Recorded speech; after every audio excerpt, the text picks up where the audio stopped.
छोटे छोटे किरदार में दिखने वाले कुछ कलाकार ऐसे होते हैं जिन्हें लाइमलाइट से दूर रहना अच्छा लगता है। यहाँ तक दर्शकों को उनका नाम भी पता नहीं होता।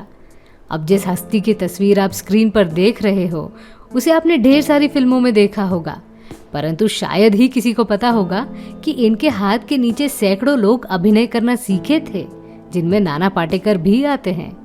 वो शख्सियत और कोई नहीं, खुद सुलभा देशपांडे हैं। नमस्कार, आदाब, सत श्री अकाल, हेलो दोस्तों। आप सुन रहे हैं मेरी यानी अनामिका की आवाज़ आपके अपने चैनल पर, जिसे कहते हैं biography and real life story. अगर आप भी सुलभा देशपांडे का नाम पहली बार सुन रहे हो तो इस वीडियो को अभी लाइक कर दीजिए। सुलभा देशपांडे का जन्म 1937 को मुंबई में हुआ था। क्योंकि वो एक शिक्षिका थी तो इसमें कोई संदेह नहीं है कि वो एक पढ़ी लिखी शख्सियत थी। मुंबई के सिद्धार्थ कॉलेज ऑफ इकोनॉमिक्स से उन्होंने डिग्री ली हुई थी। उस दौर में जहां लड़कियों को स्कूल भी नहीं जाने दिया जाता था, ऐसे दौर में इतने बड़े कॉलेज से डिग्री लेना अपने आप में बड़ी बात है। पढ़ाई खत्म होने के बाद सुलभा दादर के छबीलदास कॉलेज में टीचर बन गई। शिक्षिका बनने के बाद भी वो आम इंसान की तरह जीवन जी रही थी।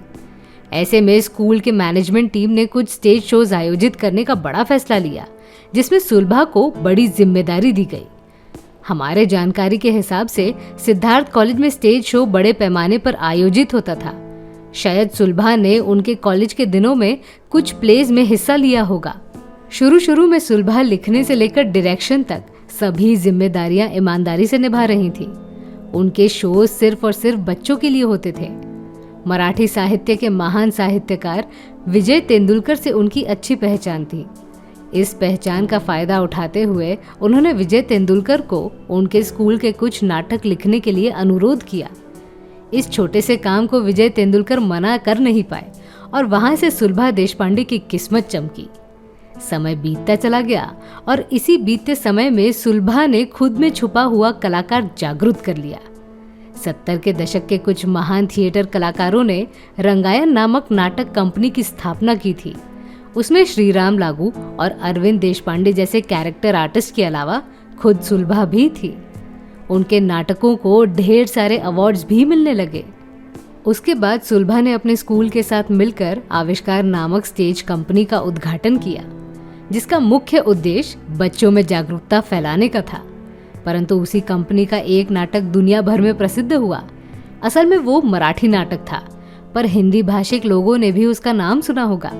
शांतता कोर्ट चालू आहे इस नाटक ने न सिर्फ महाराष्ट्र में कमाल का प्रदर्शन किया, बल्कि जिन लोगों को मराठी नहीं आती उन लोगों को भी इस नाटक ने आकर्षित किया।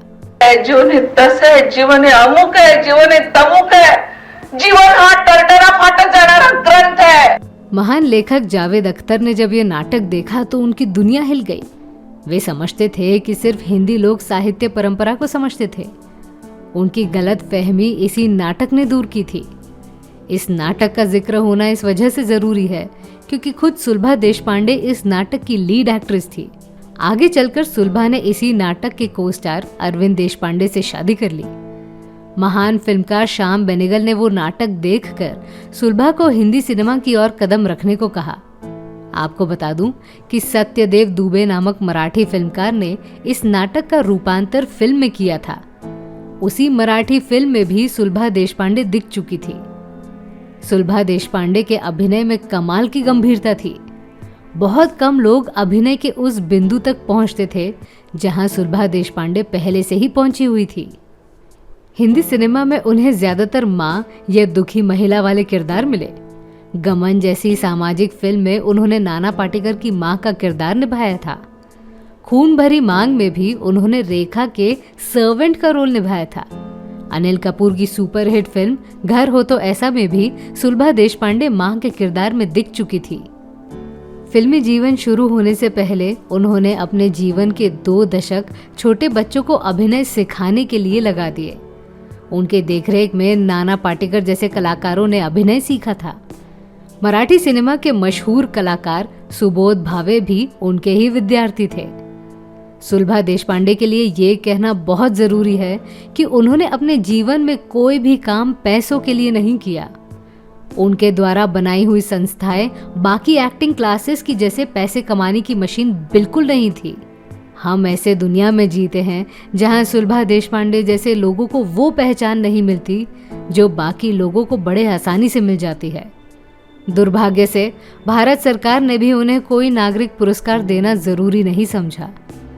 अपना पूरा जीवन अभिनय और नाटक को बहाल करने वाली सुलभा देशपांडे ने 4 जून 2016 को आखिरी सांस ली थी।